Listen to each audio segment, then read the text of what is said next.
पीछे जो है। बिस्मिल्लाहिर्रहमानिर्रहीम। नाज़रीन, जब से कोरोना वायरस की वबा फैली है, एक अजीब सूरत हाल ये है कि स्टूडेंट्स की तालीम का बहुत हर्ज हो रहा है। बहुत ज़्यादा पिछले साल भी जो है वो उनको पास कर दिया गया बगैर किसी इम्तहान के, क्योंकि ये मौका ऐसा था कि उनको कोरोना वायरस से बचाना था।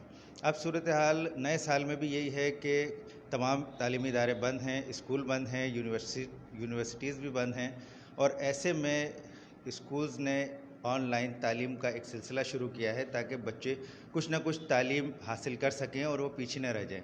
हमारे साथ एजुकेशनल वर्ल्ड स्कूल के हवाले से हम यहाँ मौजूद हैं, हमारे साथ ये प्रिंसिपल मौजूद हैं।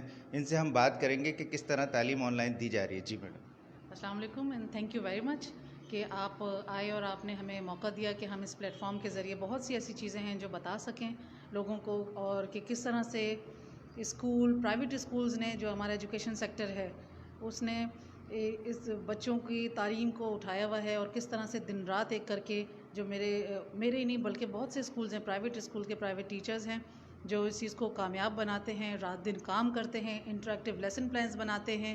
और दूसरी बात यह है कि सिर्फ यही नहीं कर रहे, ऑनलाइन में अगर आप देखेंगे तो बेशुमार ऐसी चीज़ें होती हैं जिनके अंदर हर्डल्स आते हैं, जिनमें डिफ़िकल्टीज़ आती हैं, लेकिन मैं कहती हूँ हैट्स ऑफ है उन टीचर्स के ऊपर कि जो इन सारी चीज़ों को पीछे रखते हुए और आगे बढ़ते हैं, कि सिर्फ इस वजह से कि एजुकेशनल वर्ल्ड ने जिस तरह से काम किया है इसके अंदर लेसन प्लान्स के ज़रिए, और टीचर्स ने बहुत ज़्यादा मेहनत की है, चाहे वो हमारी एजुकेशनल वर्ल्ड की सीनियर ब्रांचेज़ हों या फिर मॉन्टेसरी वर्ल्ड की जूनियर ब्रांचेज़। अब आप देखिए कि ये मेरे बहुत ही रिस्पेक्टेबल टीचर हैं, आपको यहाँ पे सिर्फ एक मार्कर नहीं नज़र आ रहा होगा, ताकि टीचर्स स्टूडेंट जो हमारा ऑनलाइन देख रहा है उसको पता हो कि रेड से अगर किया हुआ है तो उसका क्या मतलब है, और अगर ब्लैक से मार्कर यूज़ किया हुआ है तो उसका क्या मतलब है। तो ये डिस्टिंग्विश करने के लिए, just to make the students easy कि कौन सी चीज़ किस वक्त कौन से मार्कर से लिखी जाएगी, मेरे ख्याल इतनी मेहनत एक टीचर ही कर सकता है माँ बाप के बाद। अच्छा, ये दूसरा ये बताइएगा मुझे कि ये ऑनलाइन जब चल रहा होता है, पहले तो ये कौन सी क्लास के ऑनलाइन क्लासेस हो रही हैं, और दूसरे कि ऑनलाइन जब चल रहा होता है तो स्टूडेंट सवाल किस तरह से कर पाते हैं? देखिए, स्टूडेंट्स करते हैं ऑनलाइन, अगर जब टीचर आता है और वो सारे स्टूडेंट्स को ऑन बोर्ड लेते हैं तो उसमें ये होता है कि वो हेडफोन्स के ज़रिए उस आईडी से ऑनलाइन होते हैं, और वो उसके बाद वो सारे लिंक शेयर किए जाते हैं स्टूडेंट्स को। स्टूडेंट्स वन बाय वन आते हैं उस ग्रुप के अंदर, जब उनके अटेंडेंस सारे मेक श्योर हो जाता है कि टीचर को कि सारे स्टूडेंट्स आ गए हैं, तो उसके बाद वो अपना लेक्चर ऐसे डिलीवर करते हैं। लेक्चर डिलीवर करने के बीच में, अब जैसे मैथ्स में ये होता है कि सर की जो बहुत ही मुझे जो बहुत अच्छी चीज़ लगती है कि वो एक एक स्टेप को उस वक्त तक बताते रहते हैं जब वो नेक्स्ट स्टेप पे नहीं जाते। जब तक पहला स्टेप बच्चों को, ख़ासतौर पे मैथ्स की मैं आपको ये बात बता रही हूँ जो मैंने बहुत रेयर देखा है, और मेरा ख्याल है कि मेरा इतना एक्सपीरियंस हो गया, लेकिन अभी तक मैंने अगर कोई इस तरह का डेडिकेटेड जो टीचर देखा है जो सेकंड स्टेप पर तब तक नहीं जाते जब तक पहला स्टेप कंप्लीट नहीं हो जाए, और यही डिमांड होती है मैथ्स की। तो ये इस तरह करते हैं, और जब जैसे ही इनको फर्स्ट स्टेप क्लियर नहीं होता तो टीचर, स्टूडेंट्स जो हैं वहीं से हैंड रेज करते हैं और ऑनलाइन से क्वेश्चन करते हैं। तो जी सर, आपको थोड़ी सी जहमत देंगे आप? वालेकुम, क्या नाम है आपका? मोहम्मद वसीम है, और I have been teaching here for the last 20 years. सबसे मतलब 20 साल मुझे हो गए हैं माशाल्लाह इस वर्ल्ड ग्रुप में, और I am happy to be a part of this institution. अच्छा, आप जब क्लास ले रहे होते हैं स्टूडेंट्स की, तो स्टूडेंट कितना मुतमईन होते हैं आपकी क्लास? देखें, इसमें ये होता है कि अगर सपोज़ अभी आपको मेरी स्क्रीन नज़र नहीं आ रही, लेकिन स्क्रीन पे ये आ रहा है, मैं हर सेकंड या हर 5 सेकंड के बाद टर्न करता हूँ, और स्टूडेंट से एक सिंपल सा क्वेश्चन होता है कि फ़र्स्ट, आपको मैं नज़र आ रहा हूँ, मेरी आवाज़ आ रही है? वो बोलते हैं येस। फिर मैं पूछता हूँ कि अब आपको ये समझ में आ रहा है? क्योंकि अगर उनको मेरी आवाज़ नहीं जा रही या मेरी पिक्चर नहीं जा रही तो उनको समझ तो आना दूर की बात। तो पहला उनसे क्वेश्चन होता है नेट का कि आपको मेरी पिक्चर और मेरी आवाज़ क्लियर आ रही है? बोलते हैं येस। तो उसके बाद मैं क्वेश्चन स्टार्ट करता हूँ। सपोज़ किसी को कोई प्रॉब्लम होती है, जैसे मैं फर्स्ट स्टेप लिखता हूँ मैं टर्न करता हूँ, समझ आ गया, वो बोलते हैं सर इट्स ओके, आप आगे चलें, तो हम नेक्स्ट स्टेप पे जाते हैं। क्योंकि नेट की वजह से हो सकता है किसी बच्चा कोई पीछे रह जाए, तो हम बहुत स्लो हर स्टेप में टाइम लेते हैं। जब वो बच्चे सब बोलते हैं ओके, तो फिर हम नेक्स्ट स्टेप में जाते हैं। क्योंकि ऑनलाइन क्लास का मतलब है कि बच्चा आपके सामने तो नहीं है, वर्चुअल क्लास है। अगर यहाँ सामने होता तो मैं हर किसी से या हर टीचर पूछ सकता है हाँ भाई, हाँ भाई आपको समझ में आ गया, इट्स ओके, कैसा डन है। लेकिन वहाँ मुझे नहीं पता होता या टीचर को नहीं पता होता कि कौन सा बच्चा है जिसका नेट डिसकनेक्ट हो गया है। तो अब होता क्या है, मैं अगर 4 स्टेप करा चुका होता हूँ, किसी का नेट डिस्कनेक्ट हो गया, वो बोलता है सर मैं दोबारा लॉगिन हुआ तो मैं तो यहाँ तक समझा, तो फिर हम दोबारा उसको एक्सप्लेन करना शुरू करते हैं आखिरी के 2 स्टेप या शुरू से। तो ऑनलाइन में थोड़ी सी हर्डल्स तो आ रही हैं, प्रॉब्लम्स आ रही है, लेकिन अगर हम 1 महीना और कर लेंगे तो बच्चे भी यूज्ड हो जाएंगे और टीचर भी, उनको भी थोड़ा आइडिया हो जाएगा कि ऑनलाइन क्लासेस में क्या क्या हर्डल्स हैं, क्या प्रॉब्लम है। स्क्रीन पे कोशिश की जाती है कि हम उनको कलर से डिस्टिंग्विश कर देंगे, यार ये कलर में हम स्पेशल चीज़ बताना चाह रहे हैं, तो वो बोलते हैं हाँ ये कलर हमें नज़र आ रहे हैं, तो कलर का भी बड़ा इम्पैक्ट होता है। बाकी हर टीचर मेहनत करता है, ऑनलाइन क्लासेस अभी बिल्कुल नई है हमारे लिए पाकिस्तान में, तो अभी हम कोशिश कर रहे हैं और हर्डल्स जितने भी आ रहे हैं उनको हटाने की कोशिश करते रहते हैं। अच्छा, कौन सा सिस्टम आप यूज़ कर रहे हैं जिस पर लोग ऑनलाइन होते हैं आपसे? देखिए हमारे पास एक सॉफ्टवेयर है जूम का, ये आप उसको ऐप ही बोल लें, तो जूम के ऊपर हम बच्चों को ऑनलाइन लेते हैं, वो हम उनको अपनी आईडी सेंड करते हैं पासवर्ड के साथ या एक लिंक शेयर करते हैं। बच्चा सिर्फ उस लिंक को क्लिक करेगा तो वो हमारी क्लास में लॉगिन हो जाएगा। अगर लिंक नहीं समझ आता तो उसको यूज़र नेम एंड पासवर्ड देते हैं, तो वो उस पर लिखता है और वो हमारी क्लास में कनेक्ट होता है। जैसे ही वो कनेक्ट होता है उसका नाम यहाँ शो होता है, हम उसको कहते हैं एडमिट, क्लिक करते हैं तो वो बच्चा हमारी क्लास में एडमिट हो जाता है, उसके बाद वो अपना लेक्चर अटेंड कर सकता है। जी, जैसे कि उन्होंने पूरी तफसील बताई कि किस तरह से ऑनलाइन किया जाता है और किस तरह बच्चों को तालीम दी जा रही है ऑनलाइन। अब हम प्रिंसिपल साहिबा से मालूम करेंगे कि कितने बच्चे जो हैं वो इस वक्त इनके स्कूल में हैं और कितने बच्चे ऑनलाइन इनसे तालीम हासिल कर रहे हैं। देखिए बच्चों का जहाँ तक ताल्लुक़ है, बच्चे तो बहुत ही कंफर्टेबल अपने जोन में हैं, अपने घर से वो विदाउट स्टेपिंग आउटसाइड, वो बाहर निकले बगैर एक बहुत अच्छा इन्वायरमेंट मिला हुआ है उन्हें कि एक टीचर उनको स्कूल आके पढ़ा रहा है और वो घर में बैठे हुए कंफर्टेबल माहौल के अंदर बैठ के तालीम हासिल कर रहे हैं। तो बच्चों का तो बहुत अच्छा रिस्पॉन्स है, बच्चों का ही नहीं, सिर्फ मैं आपको बताऊं कि पेरेंट्स का इतना अच्छा रिस्पॉन्स है। हमें बाकायदा कॉल्स आती हैं कि आपको हम बताएं कि 3 महीने के बाद हमने अपने बच्चों को पढ़ते हुए देखा है, जो कि बहुत कमेंडेबल है और इसमें सारी एफ़र्ट्स मेरा ख्याल है कि स्कूल मैनेजमेंट की है जिसने दिन रात काम किया है।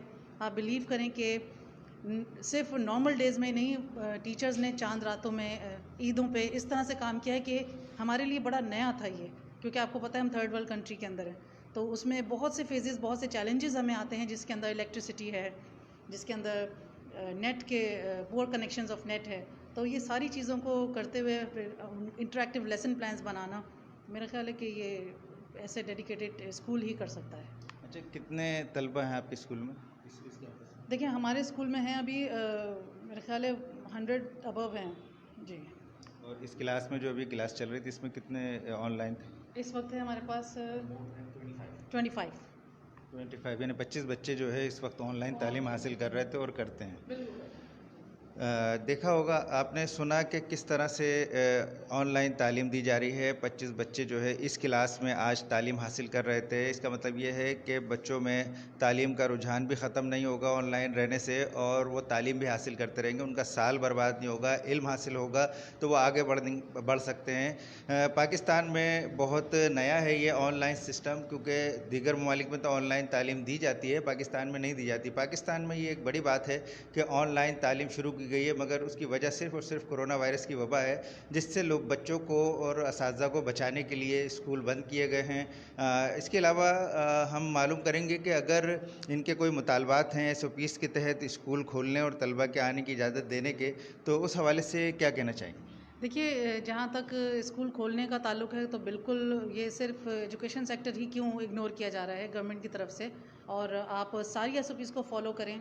आप बच्चों के जो 2 शिफ्ट्स होती हैं, मैं कहती हूँ 1 नहीं कीजिए, आप 2 शिफ्ट्स के अंदर काम कीजिए, 7 to 10 करें और उसके बाद 10:30 से ऑनवर्ड्स आप करें। लेकिन ये कि बहुत ज़रूरी है बच्चों को उस ट्रैक के ऊपर लेकर आना, ताकि बच्चे सही से काम कर सकें। द सेकंड चीज़ जो हम लोगों को चैलेंजेस आ रहे हैं, अनफॉर्चुनेटली हम जिस कंट्री में हैं, या फिर जिस हम कह लें कि अब पाकिस्तान में सबसे ज़्यादा जो डिग्रेड किया जाता है वो एजुकेशन सेक्टर को किया जाता है। जब स्कूल ही नहीं खोलें जी, हम क्यों दें फीसेस, हम क्यों दें, जबकि आपका वही पेरेंट जो है वो घर में बैठ के अपने ऑफिस से डिमांड करता है कि हमें सैलरीज पूरी दें। लेकिन जब हमारे टीचर्स की बारी आती है, सिर्फ टीचर्स ही नहीं, टीचर्स ऐसे बहुत से हैं जो अपने घरों के मेन लीड करते हैं, ठीक है, लेकिन टीचर को मुझे नहीं समझ में आता, इतने इजीली बच्चों पेरेंट्स कह देते हैं, कि मैं आपको पढ़े लिखे पेरेंट्स की बात बता रही हूँ, कि टीचर तो ऐसी हम क्यों दें ऐसी इस तरह से फीसेस जब बच्चे ही नहीं आ रहे। जो आप मुझे बताइए कि गवर्नमेंट ने कितना काम किया है बच्चों को आगे बढ़ाने में, और प्राइवेट सेक्टर के टीचर्स ने कितना काम किया बच्चों को आगे बढ़ाने में।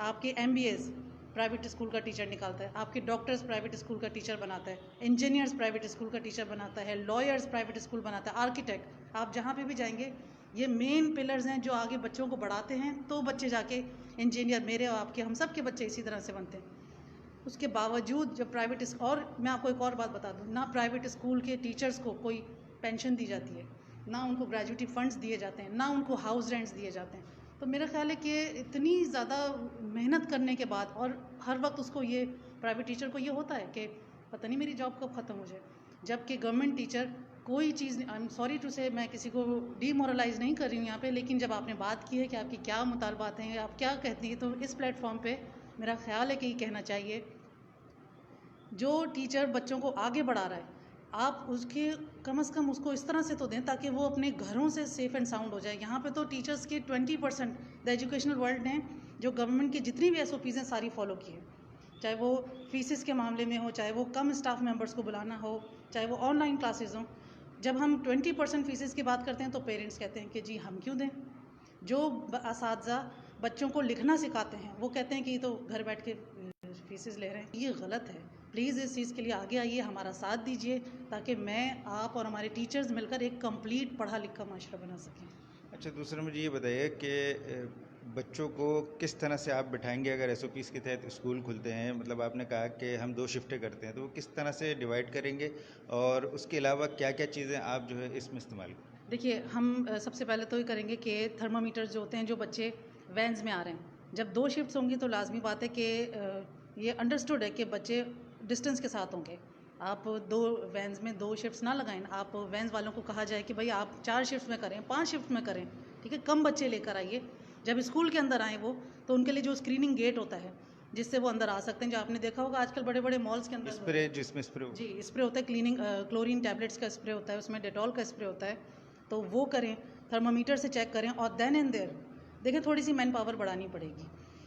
अगर जिस बच्चे को थर्मामीटर से उस हर हल्का सा भी टेम्परेचर या कोई चीज़ हो रही है, उसको स्कूल के अंदर ही नहीं आने दें कि भाई आप जाइए और रेस्ट करेंगे। सारी SOPs होती हैं। जब स्कूल के अंदर आए, मेरा ख्याल है कि गवर्नमेंट को हैंड सैनिटाइजर्स फ्री करने चाहिए और मास्क फ्री करने चाहिए। ये वो 2 इंपॉर्टेंट चीज़ें हैं जो इसका टूल हैं जिससे हम बच सकते हैं। और आप मुझे बताइए कि मास्क इस तरह के हो गए हैं कि एक तो इतने नायाब हो गए हैं, दूसरी बात ये कि जो अच्छे मास्क हैं, जो N95 हैं और ये सारे हैं, वो आम आदमी की पहुंच से दूर है, ठीक है। हैंड सैनिटाइज़र आप छोटी सी बॉटल लें, वो 300 से अबव की, तो मेरा नहीं ख्याल बच्चे, माँ बाप और जिस कम्युनिटी से सब बिलोंग करते हैं मोस्टली, वो अवॉइड करते हैं। अगर ये सारी चीज़ें स्कूल को प्रोवाइड की जाएँ, डिटॉल स्प्रेज हों, क्लोरीन की टैबलेट्स हों, क्लोरीन के स्प्रेज लगाए जाएँ, तो मेरा नहीं ख्याल कुछ, बाकी डिस्टेंस मेंटेन करना हमारा काम है। जो वो सेक्टर बच्चों को इतना आगे बढ़ा सकता है, जो एजुकेशन में इतना अपना आउटपुट दे सकता है, मेरे ख्याल है वो बच्चों की सेफ्टी सबसे ज़्यादा पहले उसके जहन में होगा। अच्छा, ये जो सैनिटाइज़र है, मतलब आपका कहना ये है कि वालिदैन या तो प्रोवाइड करें या फिर फ्री जो है वो गवर्नमेंट प्रोवाइड करे, स्कूल की तरफ से नहीं होगा? स्कूल की तरफ से देखें, अगर अनफॉर्चुनेटली अगर नहीं गवर्नमेंट देगी तो फिर तो स्कूल करेगा, ठीक है ना। लेकिन ये कि एक सजेशन है, आपने चूँकि कहा कि आप सजेशन दीजिए, तो ये गवर्नमेंट को एक स्टेप उठाना चाहिए प्राइवेट सेक्टर्स के लिए, और फिर आगे प्राइवेट सेक्टर आपको पता है वो किस तरह काम करता है। जी, जैसा कि आपने सुना कि किस तरह एजुकेशन ऑनलाइन दी जा रही है। दूसरे ये कि नया तालीमी साल शुरू हो चुका है, अब क्लासेस होना चाहिए। इनका ये मुतालबा है प्राइवेट स्कूल्स का कि क्लासेस अब बाकायदा होनी चाहिए और उस SOPs के तहत होनी चाहिए। SOPs में हम डिवाइड करने को तैयार हैं स्टूडेंट को। अगर 40 बच्चे एक क्लास में हैं तो 20 बच्चे एक शिफ्ट में और 20 बच्चे दूसरी शिफ्ट में आ सकते हैं, ताकि फासला रहे और कोरोना वायरस से बचा जा सके। दूसरी तरफ इनका ये भी मुतालबा है कि आप किसी भी सूरत में सैनिटाइज़र और मास्क वो फ्री करार दे हुकूमत, और फ्री प्रोवाइड करे, ताकि गरीब बच्चे और गरीब वालिदैन इसको अफोर्ड कर सकें और वो ये इस्तेमाल कर सकें, क्योंकि उनका भी हक़ है इस वबा से बचने का।